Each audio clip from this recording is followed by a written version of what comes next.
Well, tell me you were happy with 44-43. I would, but I think Scott Claypool beat me, although he should have because he was way faster than me. But I don't think I won the national whatever that year. So I was, again, for me, that 100 free was like the 100 fly. It was like, whatever. I mean, 200 free was it for me. So 100 free was just for fun. I was happy with it. I absolutely beat my goal time. And it wasn't until I realized, oh, I might have had a chance to actually win this whole thing. When I saw Scott's time, that I was sort of a little disappointed. No, but in the moment when I touched the wall and look up, definitely that was a good performance. I was pleased with it, no doubt. Can I show you a little bit of my research here as we get to the end of your career? Sure. I promise you're going to like this a lot more than most of the other guys I've shown some of this stuff to. Are you able to see my screen here? Yeah.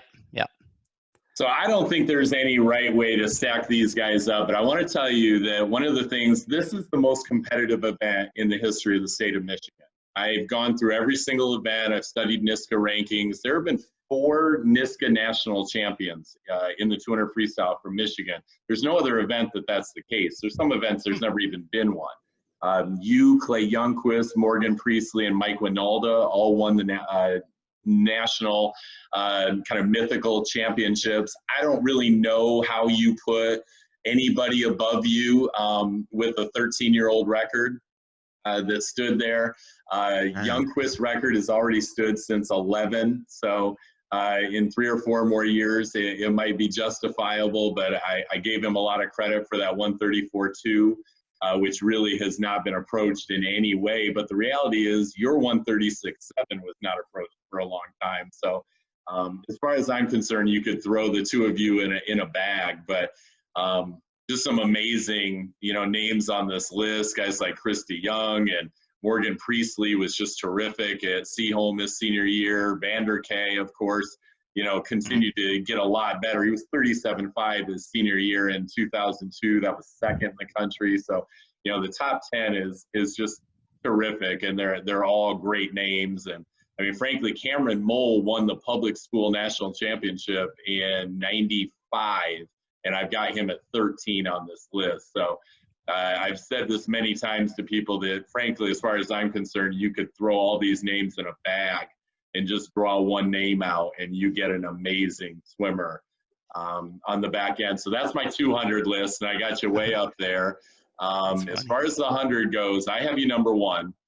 That record stood from 1994 to 2008, which is the second longest standing record in the history of the state of Michigan. Dave Chernick's 100 breaststroke that stood from 1980 until 2013 is kind of in its own stratosphere.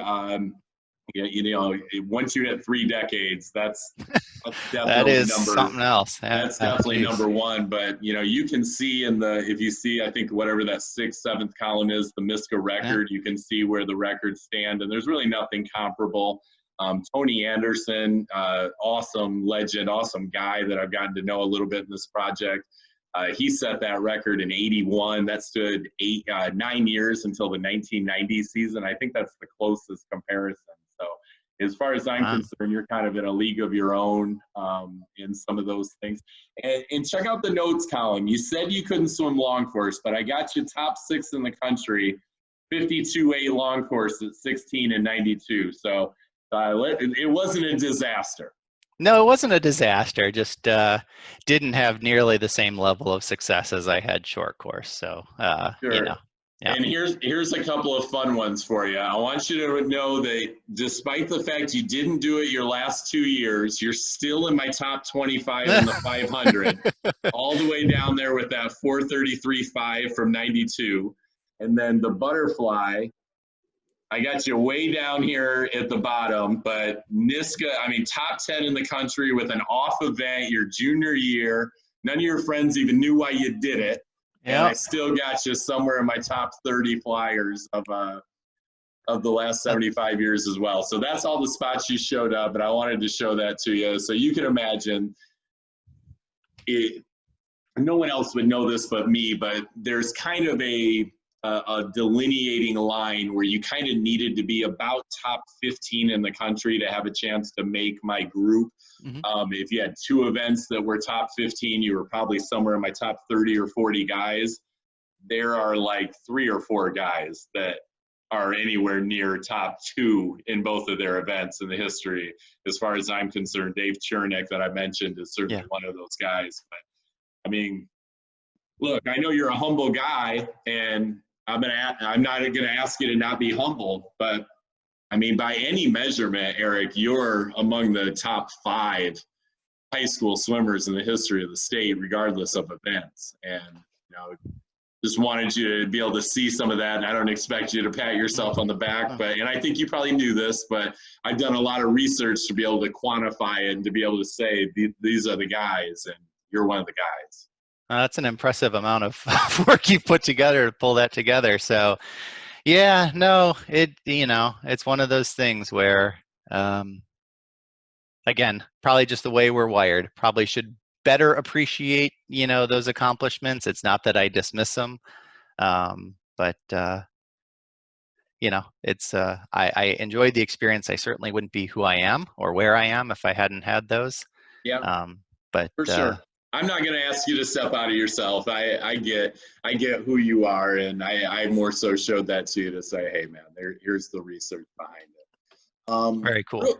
Real quick, looking back at the high school career, 18 and under, before you go on to college, of all the things that you accomplished, what were you most proud of? And you might have told me this. It might have been that 500 free. I think you said that was one of the things you were most proud of, being able to help a teammate along. But if I really put that question to you, what are you most proud of? What comes up?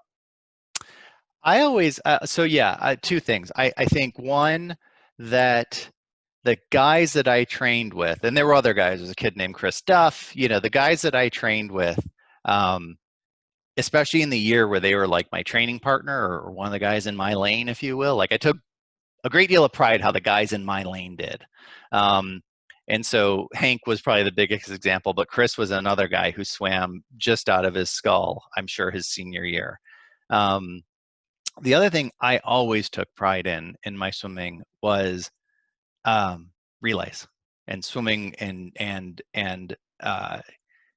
if I ever thought about my most impressive swims, shaved, unshaved, whatever, it would be I can probably think of them. They would all be relay performances, and so I loved that. I really enjoyed it, and that's conversely probably my biggest disappointment, is that of all my swimming events, the one that I most regret, I was post high school, but my senior year 800 free relay at NC2As, I really felt like I dropped it. It ultimately wouldn't have mattered. We would have placed where we were placed. We were Harvard. We were a little school. We got 3rd. It was fantastic, but I just didn't swim well, and I was like really, really upset about that. And so yeah, I loved that by the end of my career.